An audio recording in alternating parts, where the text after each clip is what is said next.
안녕하십니까. 울산대병원 환경보건센터 센터장을 맡고 있는 김양호입니다. 오늘 환경성 질환에 대한 강의를 하게 돼서 기쁘게 생각합니다. 그 강의에 들어가기 전에 그 울산대학교 병원 환경보건센터에 대해서 간단히 소개하도록 하겠습니다. 환경보건법에 근거해서 환경부 지원을 받아서 운영하고 있습니다. 2009년부터 운영하고 있고요. 중남부 유일의 아토피 질환 전문 연구센터가 되겠습니다. 전국적으로 이렇게 여러 곳에서 환경보건센터가 운영되고 있고요. 그 하는 사업은 아토피 질환과 관련된 건강검진이나 또는 아토피 증상과 관련된 조사들을 하고 있습니다. 뿐만 아니라 주민 학부용 교육을 하고 있고요. 또는 자연 체험 캠프도 같이 하고 있습니다. 어린이 환경보건 출생 코호트 사업이라 그래서 산모 때부터 어떤 환경 영향이 있는지를 조사하고 아기가 태어나고 초등학생, 중학생이 될 때까지 건강을 조사하고 관리하는 그런 사업도 하고 있습니다. 그러면 지금부터 오늘의 주제인 생활 속 화학물질과 어린이 건강 영향에 대해서 말씀드리도록 하겠습니다. 현대 사회는 화학물질로 넘쳐나고 있고 화학물질 속에 살고 있다고 봐도 과언이 아닐 정도입니다. 현재까지 허가된 화학물질이 10만 종이 넘고요. 매년 새롭게 개발되어지는 화학물질이 1000여 종이 됩니다. 다양하게 있기 때문에 우리가 먹고 마시게 되기도 하고요. 또는 씻고 바르고 숨쉬면서 노출이 되게 됩니다. 우선 이제 화학물질 오염에서 생각할 수 있는 거는 이제 먹거리도 생각할 수 있지만 실내 공기 오염과 실외 공기 오염을 생각할 수 있습니다. 실내 오염에 대해서 먼저 말씀을 드리도록 하겠습니다. 저희들이 일반적으로 생활 패턴을 보면 그 실내에서 있는 시간이 거의 대부분이 됩니다. 그래서 물론 이제 실외에도 있습니다만은 조사에 의하면 한 5% 정도가 되고요. 실내가 88% 이 정도 되겠습니다. 그래서 실내에 이제 오염물질이나 이런 게 이제 건강에 중요한 영향을 미치게 되겠는데요. 그림에서 보시다시피 다양한 상황에서 오염물질에 노출이 될 수 있다는 것을 알 수 있습니다. 아까 말씀드린 대로 실외보다는 실내에서 많이 생활을 하게 되고요. 그래서 실내에 있는 많은 오염원에 노출이 되게 된다는 얘기가 되겠습니다. 그러면 오늘은 사실은 이제 어떻게 예방을 할 것이냐, 이제 이런 관점에서 이야기를 하게 되는데요. 우선은 두 가지입니다. 상식적으로 생각될 수 있는 건데요.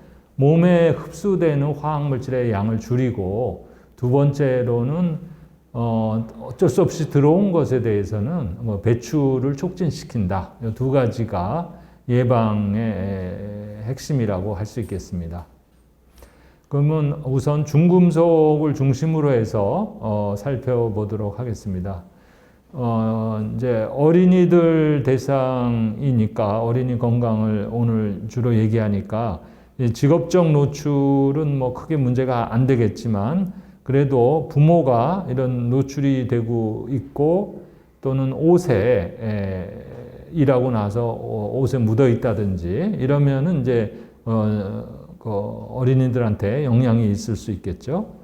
그 다음에 주로 이제 어린이들의 경우는 환경적 노출이 문제가 되겠습니다. 그래서 공기 오염 같은 게 문제가 되겠고요. 그 다음에 납이 함유된 화장품 또는 허가받지 않은 뭐 한약이라든지 이런 거, 페인트 조각 등에서 납의 노출이 되겠습니다. 우리 주변에 이제 자동차의 축전지가 있지 않습니까? 거기에 이제 납이 많이 들어가 있습니다. 물론 이제 이거를 분쇄한다든지 재련, 2차 재련을 하는 과정에서 납에 노출이 될 수 있는데요.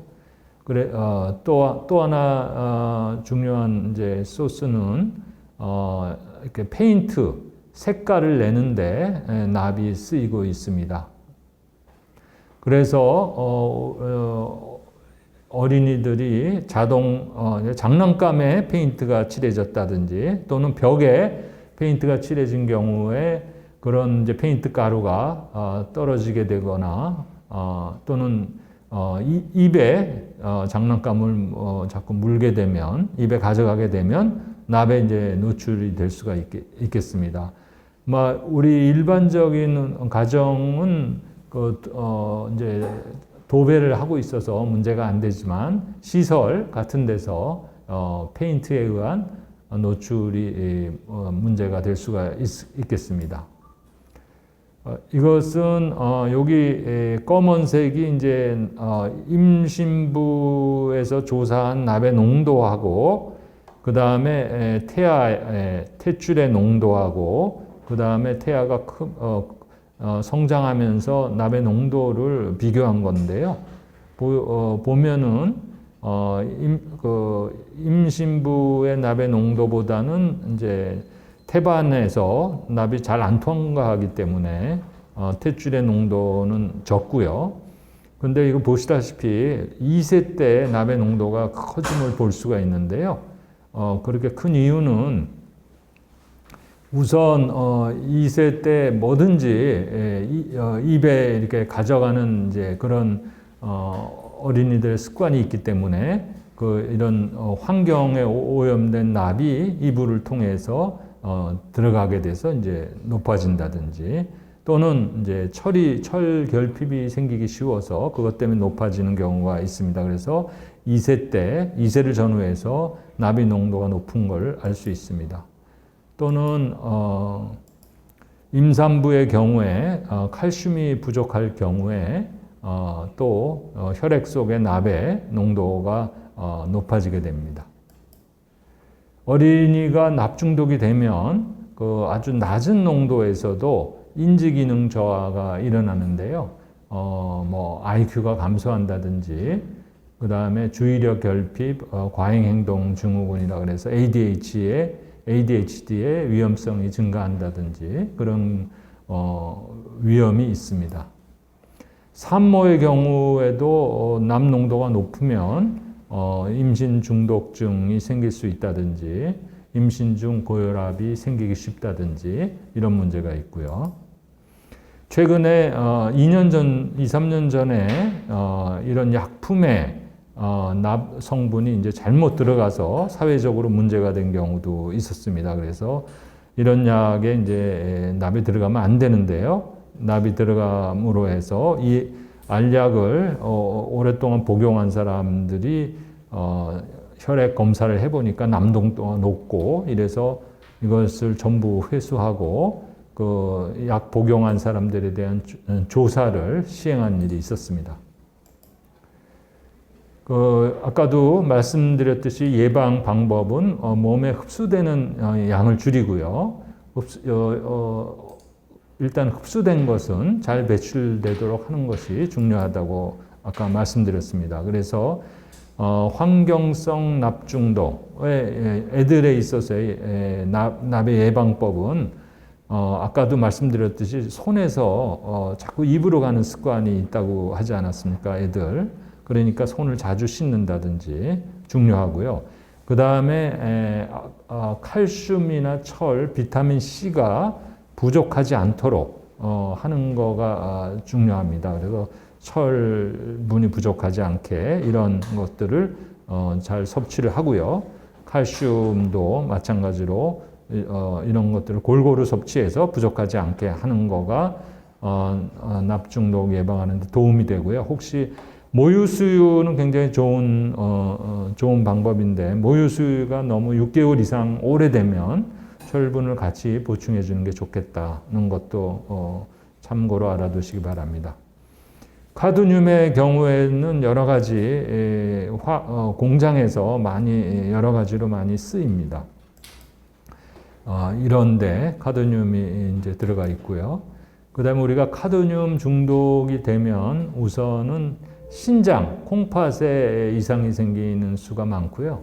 그 다음에 이제 카드뮴이 폐암을 일으키기도 합니다. 성인에서. 그리고 이따이 병이라 그래가지고 일본에서 생긴 그런 카드뮴 중독도 있습니다. 그렇지만 이따이 병 같은 거는 굉장히 고농도로 노출이 된 특수 상황에서 생겼고요.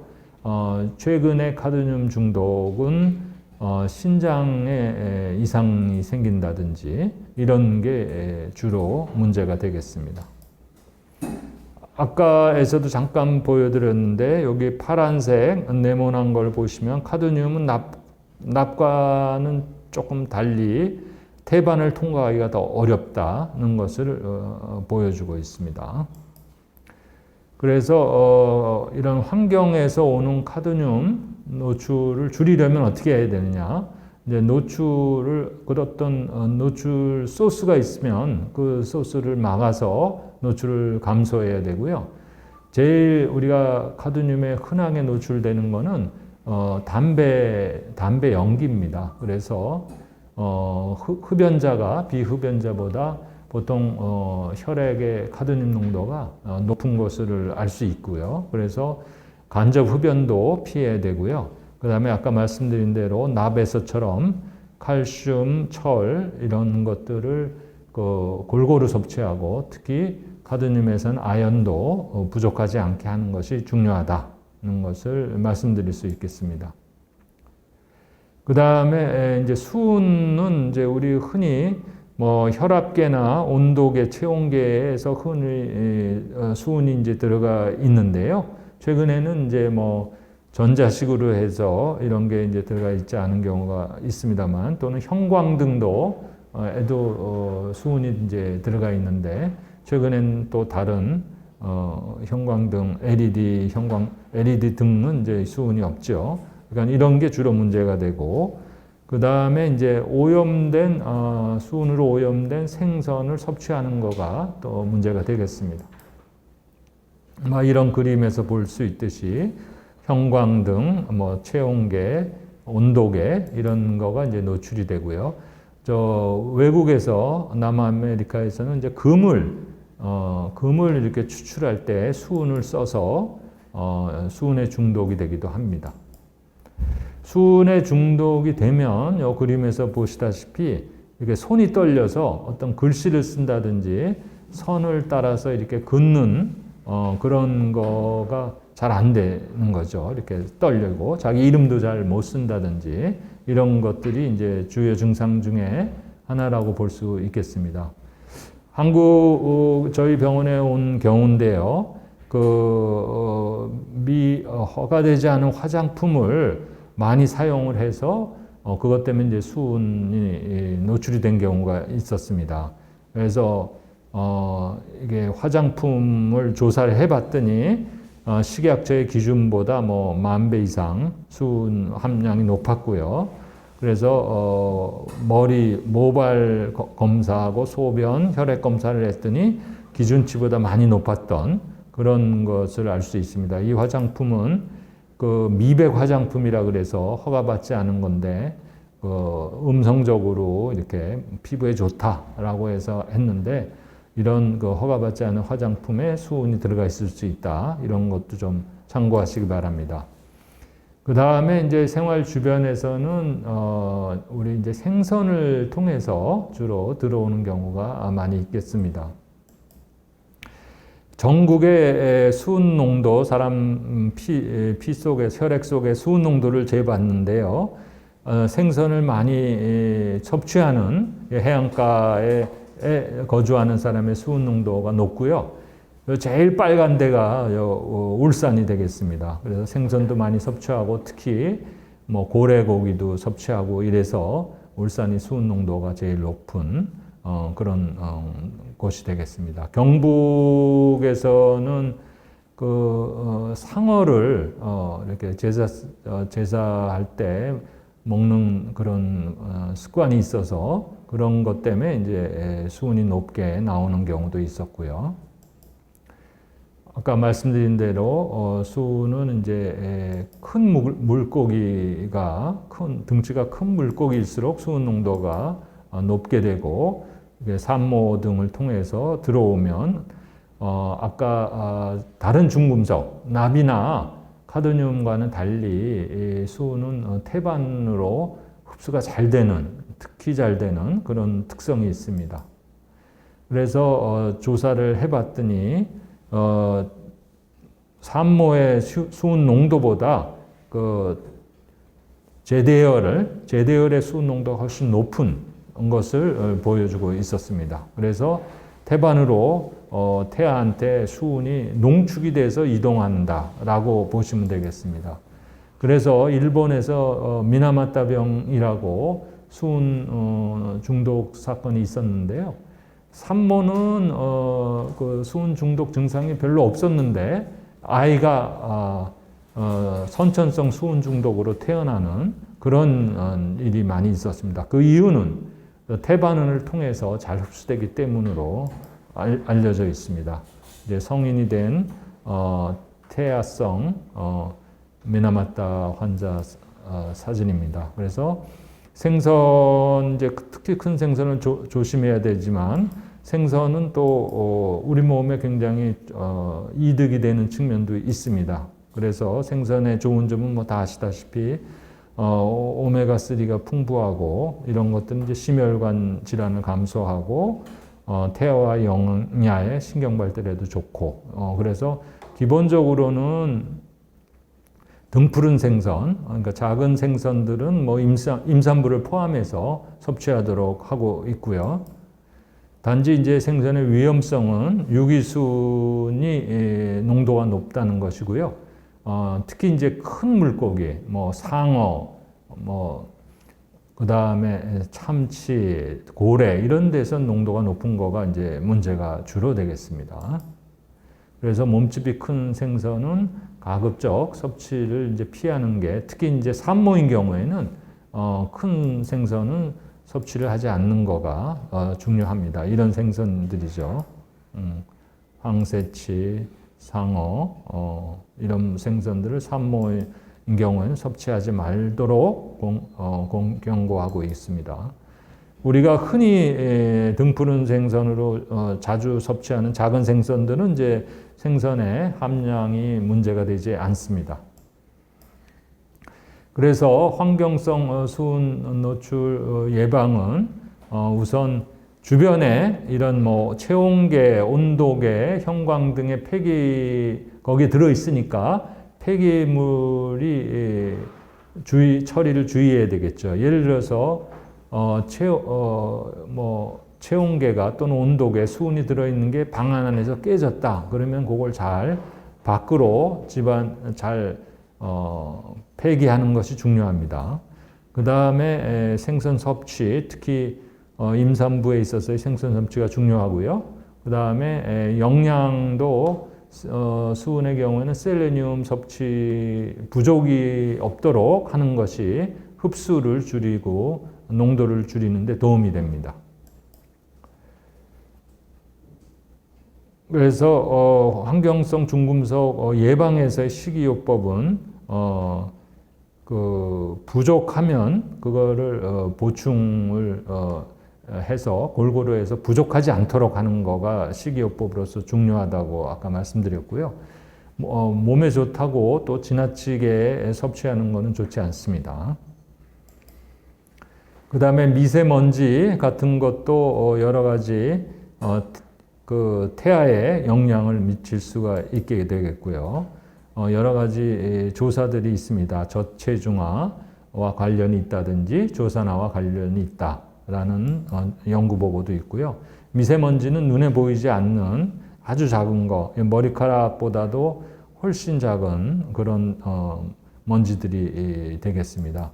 미세먼지는 여러 가지 금속 성분이나 탄소 성분들이 있기 때문에 이런 것들이 이제 발암성이 생기기도 하고 그런 것이 되겠습니다. 그리고 계절에 따라서 보통은 이제 겨울이나 봄에 높고요. 하루 중에는 아침에 좀 떨어지기 때문에 환기를 하는 일반적으로는 이제 아침에 환기를 하는 것이 권장되고 있습니다.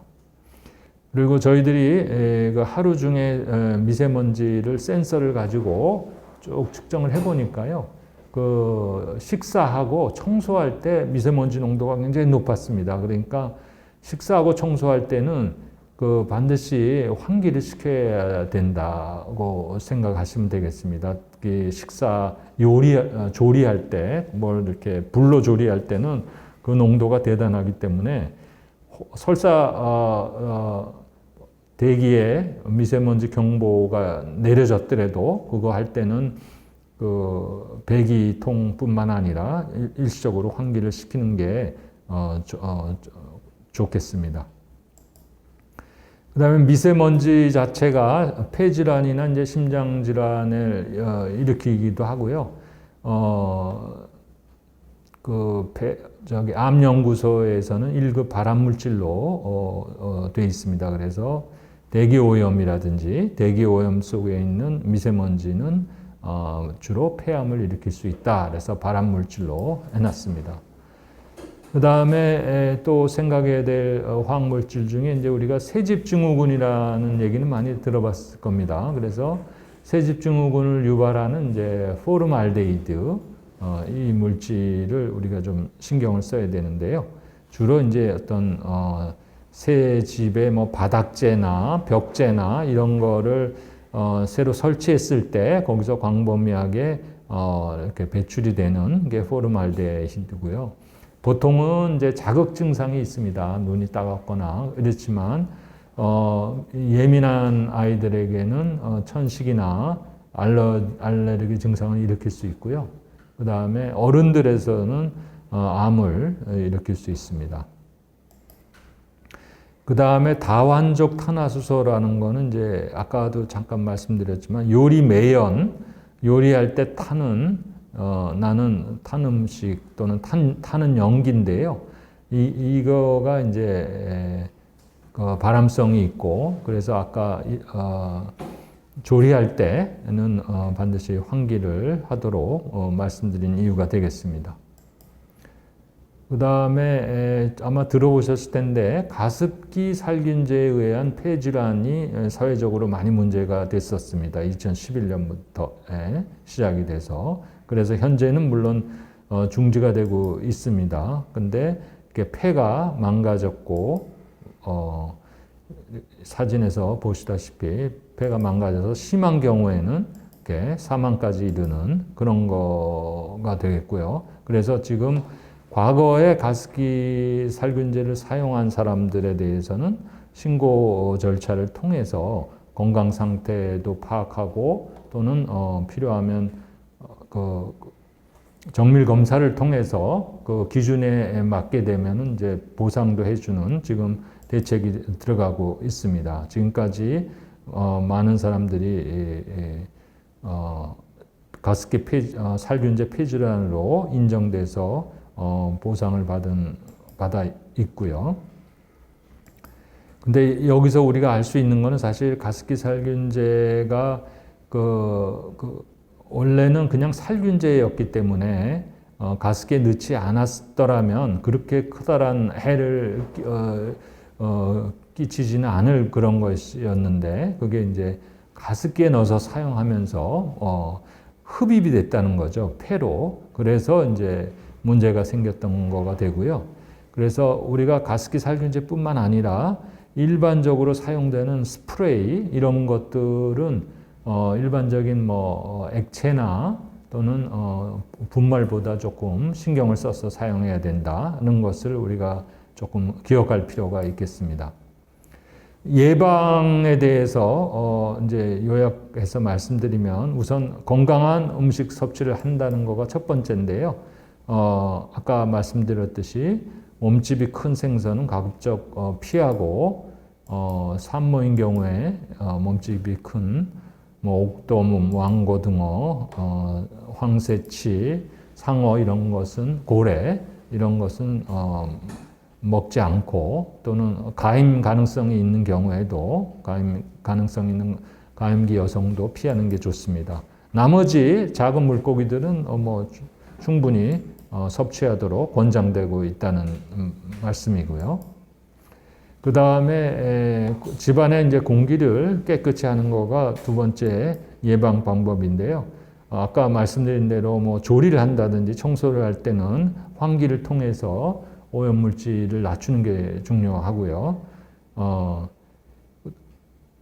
그렇지만 이제 뭐 바깥에 공기가 더 나쁘다든지 이럴 때는 좀 주의를 해야 되고 시기적으로는 아침이 대기 미세먼지 농도가 좀 낮으니까 그때 이제 환기를 하는 방법도 있겠습니다. 그거는 이제 그 가정의 사정에 따라서 집 주변에 뭐 공장이 많고 차들이 많이 다닌다 이럴 때는 환기하기가 곤란한 경우에는 공기청정기를 사용하면 되겠습니다. 그리고 새로 구입한 가구나 자동차에서는 이제 새집 증후군이 생길 수 있는데요. 새 자동차 증후군이라는 말 되겠죠. 포름알데하이드가 배출이 되기 때문에 충분히 환기를 하고 나서 하는 것이 굉장히 중요하다는 거가 되겠습니다. 그 다음에 노출 예방에 있어서 주변에 오염원이 있는지를 이제 확인하는 것 또한 중요하겠죠. 그래서 어떤 뭐 주변에 폐기물 처리장이 있는지 또는 공단의 오염물질로 영향을 많이 받고 있는지 또는 실내에 오염원도 있으니까요. 아까 말씀드린 대로 조리할 때 이제 타는 경우 이런 경우에도 이제 중요한 오염원이 되고요. 또는 뭐 청소할 때도 오염원이 되겠죠. 이런 것들을 이제 실내 오염원을 주의해야 되고 또는 가족으로부터 노출될 가능성도 있다는 것을 염두에 둬야 되는데요. 아까 카드뮴 같은 거는 이제 간접 흡연이 제일 큰 원인이다는 것을 염두에 둘 필요가 있습니다. 그리고 혹시나 부모가 사업장에서 노출이 된 경우에는 집안에 노출이 된 채 오지 않도록 옷을 갈아입고 신경을 쓰는 게 중요하겠습니다. 그 다음에 어쩔 수 없이 몸에 이제 들어온 경우에는 어떻게 하면 좀 유해 물질의 배출을 촉진시킬 수 있을까 이런 것도 한번 염두에 둬야 되는데요.